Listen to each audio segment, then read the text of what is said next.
அனைவருக்கும் வணக்கம். இன்றைக்கி இந்த அறிவோம் ஆன்மீகம் என்ற ஜோதிட சேனலில் நம்ம 2025ஆம் ஆண்டுக்கான புத்தாண்டு ராசி பலன்களை பற்றி பார்த்துட்ருக்கோம். இன்றைக்கி நாம் இந்த ராசி பலன்கள் வரிசையில் மகர ராசியை பற்றி இன்றைக்கி இந்த பதிவில் நம்ம பார்க்கலாம். சரிங்களா? ஸோ ஆல்ரெடி 8-9 பதிவுகள் பார்த்துட்டோம். இன்றைக்கி 10வது ராசியான மகர ராசி. ஸோ இந்த மகர ராசிக்கு அதிபதி யாருன்னு பார்த்திங்கன்னா சனி பகவான் வருவார். அது மட்டும் இல்லாத இந்த ஆண்டு பார்த்தோம் அப்படின்னா அனைத்து கிரகங்களுமே பயிற்சி ஆகக்கூட கிரகங்களாக இந்த ஆண்டு இருக்குன்னு கூட ஒரு சிறப்பான ஆண்டுன்னு கூட நம்ம சொல்லலாம். பொதுவாக மாத கிரகங்கள் வண்டி தான் வரும். வருட கிரகங்கள் எப்பயாவது ஒரு வாட்டி தான் வரும். இந்த வாட்டி வருட கிரகங்கள் 3மே இந்த ஆண்டு ஒரு பயிற்சியாகிறது ஒரு பெரிய சிறப்புன்னு கூட சொல்லலாம். அதனால் பல மாற்றங்கள் நிறைய ஏற்றங்கள் நிறைய நிகழ்ந்த ஆண்டாக இந்த ஆண்டு இருக்குன்னு கூட சொல்லலாம். பொதுவாக மகர ராசிக்காரர்கள் பார்த்தா சனி பகவானோட பயிற்சி வேறு நடக்குது. அது மட்டும் இல்லை, இந்த சனி பகவான் பார்த்தீங்கன்னா இவங்க ராசிக்கு 2ஆம் இடமான கும்ப ராசியிலேருந்து 3ஆம் இடமான மீன ராசிக்கு பயிற்சி ஆகிறார். அது மட்டும் இல்லாத குரு பகவானும் பார்த்தோம் அப்படின்னா இந்த ஆண்டு இவங்க ராசிக்கு 5ஆம் இடத்துலேருந்து ராசிக்கு 6ஆம் இடமான மிதுன ராசியில் பயிற்சி ஆகிறார். அதுக்கு அடுத்தபடியாக பார்த்தா ராகு கேது பயிற்சியும் நடக்குது. இந்த ராகு கேது பயிற்சிகள் பார்த்தா ராகு பகவான் இவங்க ராசிக்கு 3ஆம் இடத்துல 2ஆம் இடத்துக்கு வராரு.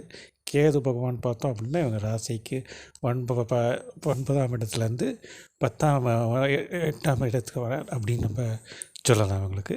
ஸோ அப்படி பார்க்கச்சே இந்த ஆண்டு பார்த்திங்கன்னா நிறைய மாற்றங்கள் இந்த மகர ராசிக்காரர்களுக்கு கிடைக்கும் கூட நம்ம சொல்லலாம். ஏன்னா இதுவரை இவர்கள் பட்ட இந்த 7.5 ஆண்டு சனி பகவானோட சனி பயிற்சி 7.5 சனியோட நாட்டம் நடந்துருந்தது. ஸோ அதெல்லாம் முடிவுக்கு இவர்கள் ஒரு நிம்மதி பிரிமூச்சு விடும் ஒரு ஆண்டாக கூட இந்த ஆண்டு இருக்குன்னு கூட நம்ம சொல்லலாம்.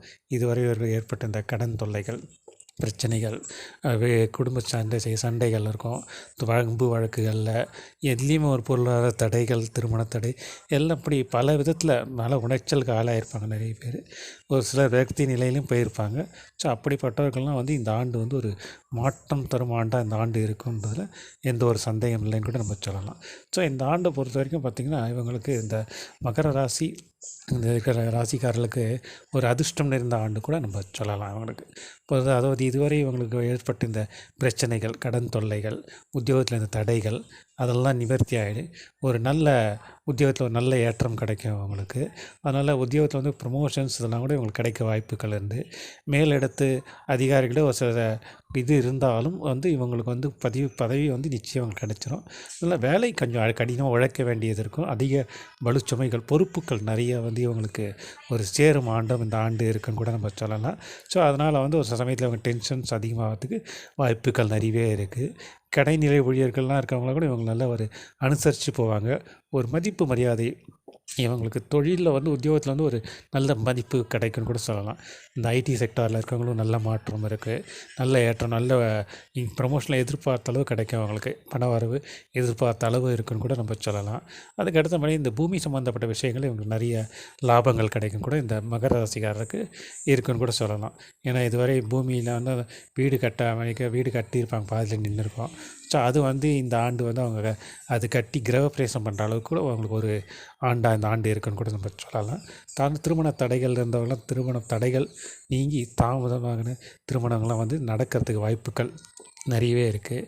அப்படி ஒரு சிறப்புமிக்க ஆண்டாக இந்த ஆண்டு இருக்குன்னு கூட சொல்லலாம். சனி பகவானோட பயிற்சியானது பார்த்தோம் அப்படின்னா 2ஆம் இடத்துலேருந்து 3ஆம் இடத்துக்கு போகிறதுனால இவர்களுக்கு பார்த்திங்கன்னா இதுவரை இவர்களுக்கு தொழிலில் இந்த அதாவது பொருளாதாரத்தில் அப்படின்னா பொருளாதாரத்தில் இந்த தடைகள், வர வேண்டிய கடன்கள் இதெல்லாம் கொடுத்துருப்பாங்க. ஸோ அதெல்லாம் இந்த ஆண்டு இவங்களுக்கு கிடைச்சிருன்னு கூட நம்ம சொல்லலாம். ரொம்ப நாளாக நிலுவையில் ஏதோ ஒரு வேலை ஒன்று செய்யணும்னு நினச்சிருப்பாங்க. அது இந்த ஆண்டு அந்த 2025ஆம் ஆண்டு அது அவங்களுக்கு கூட அவங்க நினைத்த ஆசைகள் பூர்த்தி செய்யும் ஒரு ஆண்டாக கூட இந்த ஆண்டு இருக்குன்னு கூட நம்ம சொல்லலாம். பொருளாதாரத்தில் ஒரு நல்ல ஏற்றம் இருக்கும், பண வரவு அதிகரிக்கும். ஏன்னா குரு பகவானோட இதுவும் மாறுறதுனால பண வரவு அதிகரிக்கும் அவங்களுக்கு.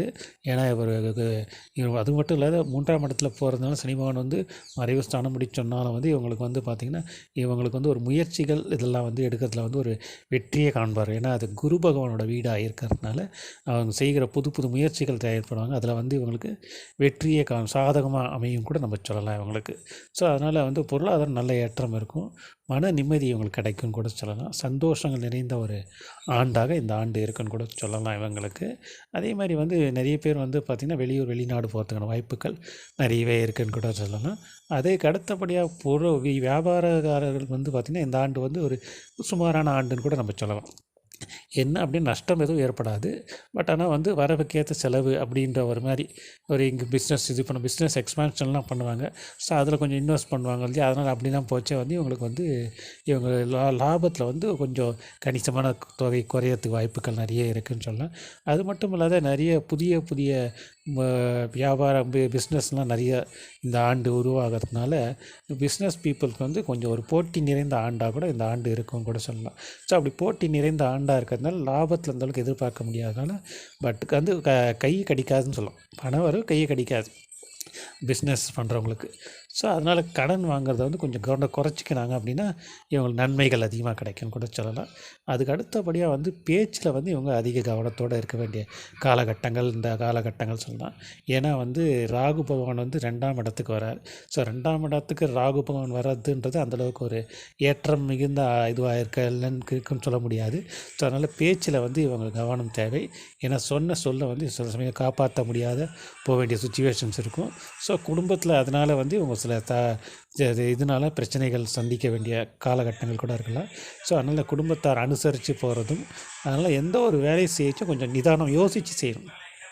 வார்த்தையும் வீசாக விடக்கூடாது. வார்த்தையை விட்டாங்கன்னா அதுக்கப்புறம் வார்த்தையில் மாட்டிப்பாங்க. ஸோ அதனால் வந்து கவனமாக இருக்கிறது மேலும் சிறப்புன்னு சொல்லலாம். அவங்களுக்கு நல்ல முன்னேற்றங்கள் நல்ல ஏற்றங்கள் நிறைந்த ஆண்டாக இருக்கும். குடும்பத்தில் பொருளாதாரத்தை நல்ல நிலை இருக்கும், அதில் ஒரு பிரச்சனை இருக்காது. அதேமாதிரி பெண்கள் விஷயத்தில் வந்து கவனமாக இருக்கிறது மேலும் சிறப்புன்னு கூட நம்ம சொல்லலாம் இவங்களுக்கு. அதனால் நன்மைகள் அதனால் இது பண்ணாங்கன்னா தேவையில்லாத வார்த்தைகளை விட்டுறதுனாலையோ இல்லை பணம் இருக்குதுன்னு செலவு பண்ணாலும் அதையும் வந்து சில விரயங்களை சந்திக்க வேண்டிய காலகட்டங்களாக இருக்கும் கூட சொல்லலாம். அடுத்தபடியாக வந்து பார்த்தோம் அப்படின்னா வந்து இவங்களுக்கு இந்த குரு பகவானோட பயிற்சியும் ஆகிறதுனால குரு பகவான் இவங்க 2ஆம் இடத்தை பார்க்கறதுனால வந்து பொருளாதார நல்ல ஏற்றம் இருக்கும். நல்ல புத்திரர்களை நல்ல வரவேற்பு இருக்குன்னு கூட சொல்லலாம். புத்திர பாக்கியம் பாக்கியம் சில பேர் புத்திர பேர் கிடைக்க இருக்காதவர்களுக்கு புத்திர பேர் அமைக்கும் பாக்கியமாகவும் இந்த ஆண்டு இருக்குன்னு கூட நம்ம சொல்லலாம். ஸோ அதனால் இந்த ஆண்டு வந்து பார்த்தோம் அப்படின்னா இவர்களுக்கு ஒரு நல்ல ஏற்றம் நிறைந்த ஆண்டு தான் இருக்கும். அதே மாதிரி ஆரோக்கியத்தில் கொஞ்சம் கவனம் எடுத்துக்கணுங்க. ஏன்னா வந்து உடல் உபாதைகள், அதாவது அடிவை சம்மந்தப்பட்ட பிரச்சனைகள் இருக்கும், அஜீரண கோளாறு, ஸோ தலைவலி இது மாதிரி வரத்துக்கு வாய்ப்புகள் நிறையா இருக்கும்.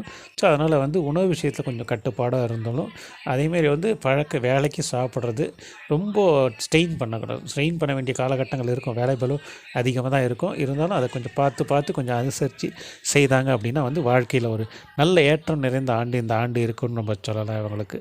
ஸோ அதனால் இவருக்கு வந்து இந்த சனி பகவான் விலகிற காலம் வருது. ஸோ அதனால் இவர்கள் வந்து நிறைய முயற்சிகள் நிறைய செய்வாங்கன்னு சொல்லலாம். சகாய சனி, அதனால் பண வரவு அதிகரிக்கும் அவங்களுக்கு. பொருளாதாரத்தில் நல்ல ஏற்றம், தொழிலில் நல்ல முன்னேற்றம், ஒரு எல்லா விதத்துலேயும் வந்து இவங்களுக்கு ஒரு நன்மை பயக்கும் ஆண்டுன்னு கூட சொல்லலாம். ஸோ அதனால் தொழிலில் ஒரு ஏற்றம் இருக்கும். கடவுள் வழிபாடு செய்வது மேலும் சிறப்புன்னு சொல்லலாம். குலதெய்வ வழிபாடு விட்டு போயிருப்பாங்க. ஸோ இப்போ குலதெய்வ வழிபாடு செய்வாங்க. அதனால் வந்து அது மாதிரி வந்து பார்த்திங்கன்னா இவங்க பிரயாணங்கள் அதிகம் மேற்கொள்ள வேண்டிய காலகட்டங்கள் இருக்கும். சுப நிகழ்ச்சிகள் நிறைய நடக்கும் அவங்க வீட்டில். வீடு அமையாது, வண்டி வாகன யோகம் கூட இவங்களுக்கு அமைக்கணும் கூட இருக்கணும் கூட சொல்லலாம். ஸோ அதனால் பல விதத்தில் நல்ல ஏற்றம் நிறைந்த ஒரு ஆண்டாக இந்த ஆண்டு இருக்குன்றதில் எந்த ஒரு சந்தேகம் இல்லைன்னு சொல்லி இந்த தலைப்பை இத்தோடு முடிக்கிறோம். மீண்டும் ஒரு நல்ல பதிவில் உங்களை நான் சந்திக்கிறேன். நன்றி, வணக்கம்.